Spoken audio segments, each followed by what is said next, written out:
Pemirsa Dalwa TV dimanapun Anda berada, kembali lagi ke kajian berikutnya di kitab Khulasatul Nurul Yakin dalam pembahasan Sirah Nabawiyah. Kajian kali ini adalah menjelaskan tentang wafatu ummihi wa hadanatuhu, bagi wafatnya ibunda Nabi besar Muhammad SAW dan siapa yang mengasuhnya setelah wafatnya beliau. Sudah kita jelaskan di segmen pertama tadi bahwasanya kenapa, apa hikmah di balik wafatnya orang-orang tercinta di sekeliling Nabi besar Muhammad SAW. Sebagian ulama menjawab bahasanya apa? Agar rahmatnya Nabi Muhammad dan syafaqahnya Nabi Muhammad meliputi seluruh umat. Bahkan bukan hanya itu saja, benda mati pun akan juga mendapat andil dari rahmatnya Nabi besar Muhammad sallallahu alaihi wasallam. Oleh karena itu apa? Mungkin itulah yang dikatakan ulama hikmah daripada wafatnya orang-orang tercinta di sekeliling Nabi besar Muhammad SAW. Tuwfiyat ummuhu sallallahu alaihi wasallam bahwa fi sadisati min umrihi. Wafat ibunda Nabi besar Muhammad SAW sedangkan beliau baru 6 tahun. Baru berusia 6 tahun. Wahya raji'atun minal madinati. Sayyidah Aminah baru saja pulang dari Madinah. Untuk apa? Untuk menziarahi dharih atau kuburan dari suaminya Sayyiduna Abdullah. Wa qad dhahabat ila al-Madinati li ziyarati qabrihi abihi wa ma'aha jadduha Abdul Muttalib wa qila kana ma'aha Ummu Aiman wa hiya allati raji'at bir Rasul ila Makkah. Wafatnya Sayyidah Aminah itu setelah beliau menziarahi kuburan suaminya dan Sayyidah Aminah membawa Nabi Muhammad tentunya. Dan Sayyidah Aminah juga tidak sendirian. Ada yang mengatakan bersama kakeknya Abdul Muttalib dan ada yang mengatakan bersama kepada Ummu Aiman. Yang di situ setelah beliau Sayyidah Aminah, Ummu Aiman dan Rasulullah SAW balik ke Mekah, singgah di tempat namanya Abba, kemudian tidak lama beliau sakit di sana, kemudian menghembuskan nafas terakhirnya. Dan kampung Abwa itu tidak ada lagi sekarang. Mungkin sudah digusur atau apa untuk menghilangkan jejak agar tidak diziarahi oleh orang-orang yang penziarah-penziarah. Wa qad dufinat bil Abwa'i wa hiya qaryatun baina Makkah wal Madinah. Abwa itu ada sebuah desa yang letaknya antara Mekah dan Madinah, dan ke Mekah lebih dekat. Di situ setelah wafatnya ibunda baginda Nabi besar Muhammad SAW Sayyidah Aminah, maka Rasulullah dibawa oleh Ummu Aiman ke Makkah Al-Mukarramah. Oleh karena itu Rasulullah melakabi Ummu Aiman ini anti ummi ba'da ummi. Engkau adalah ibu setelah ibuku.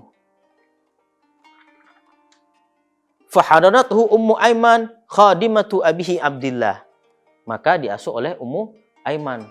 Kemudian siapa yang mengasuh beliau setelah wafat ibunya sampai ke Mekah?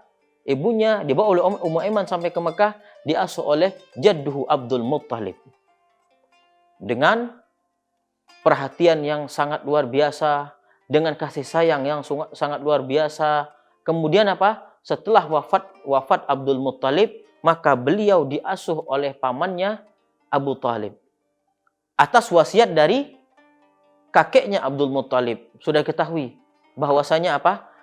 Abu Talib ini memiliki anak yang banyak. Memiliki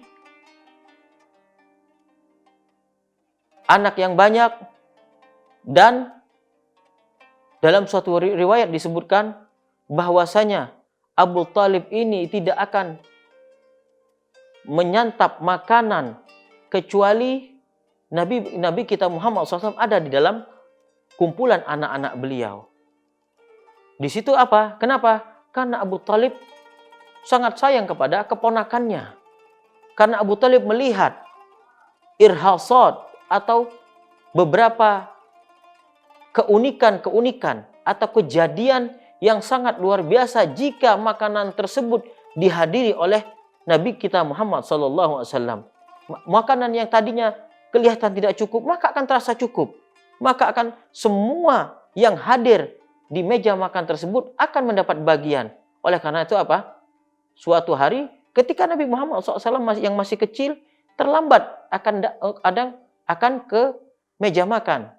Apa kata Abu Talib pamannya Nabi? Wahai anak-anakku, jangan engkau makan terdahulu sampai ibni Muhammad datang kepada meja makan ini, kata beliau. Saking sayangnya beliau terhadap Rasulullah Shallallahu Alaihi Wasallam, karena beliau melihat keistimewaan, melihat ada sesuatu yang lain yang berbeda dari yang terpancar dari sosok Nabi besar Muhammad SAW daripada anak-anaknya. Sehingga apa? Ketika Nabi besar Muhammad SAW telah diangkat menjadi Nabi, maka apa yang beliau katakan kepada anak beliau yang bernama Ali bin Abi Thalib? Apa kata beliau? Ya Ali alhiq bibni ammik. Ikuti anak pamanmu, sepupumu, ikuti kemana saja dia berada. Ikuti agamanya, ikuti ajarannya, ikuti perjuangannya. Sehingga apa? Tidak pantas Imam Ali radhiyallahu ta'ala karamallahu wajhah mendapat gelar apa?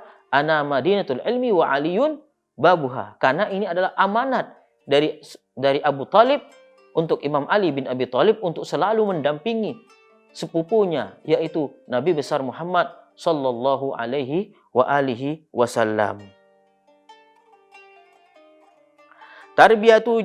Tarbiyatuhu wa wafatu jaddihi qama bi tarbiyatihi ba'da wafati ummihi jadduhu Abdul Muttalib wa kana yuhibbuhu aktsara min hubbihi li auladi. Sudah kita jelaskan bahwasanya apa?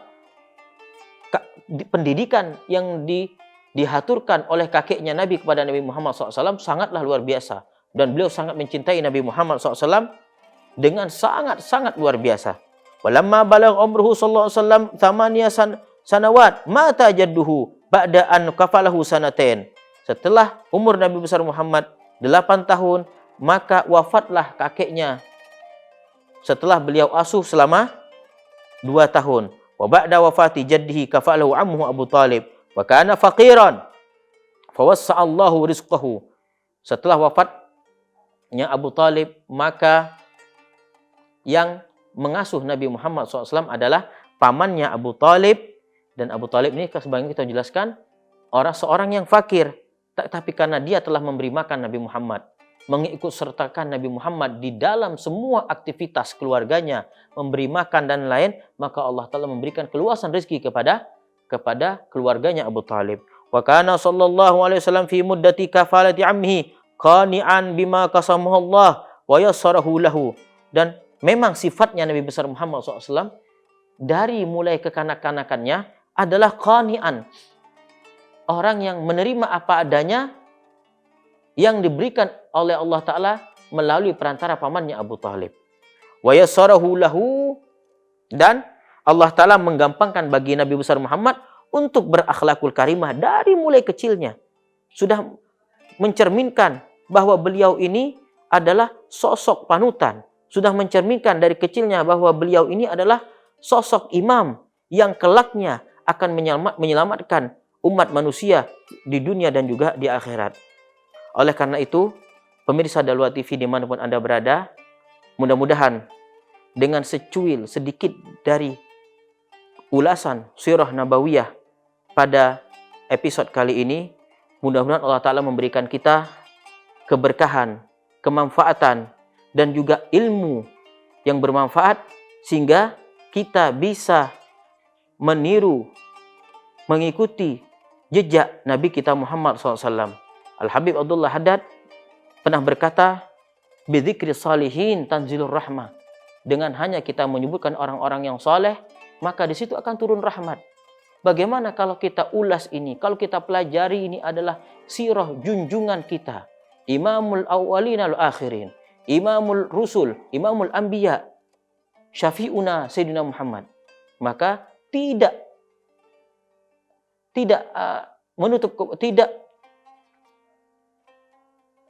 diragukan lagi bahwasanya apa? Kita akan mendapatkan rahmat yang lebih yang dijanjikan oleh Allah Ta'ala kepada kita. Sampai di sini dulu sedikit ulasan dari sirah nabawiyah di episode kali ini. Mudah-mudahan ada manfaat dan barakahnya kepada kita semua, khususnya kepada Al-Fakir sendiri dan pemirsa di rumah. Dan mudah-mudahan Allah Ta'ala memberikan kita rahmat dan cucuran rahmat dari baginda Nabi besar Muhammad sallallahu alaihi wa alihi wasallam. Akhirul kalam. Wallahul muwaffiq li aqwamit thoriq. Assalamualaikum warahmatullahi taala wabarakatuh. Subhanakallahumma bihamdika asyhadu an la ilaha illa anta astaghfiruka wa atubu ilaik.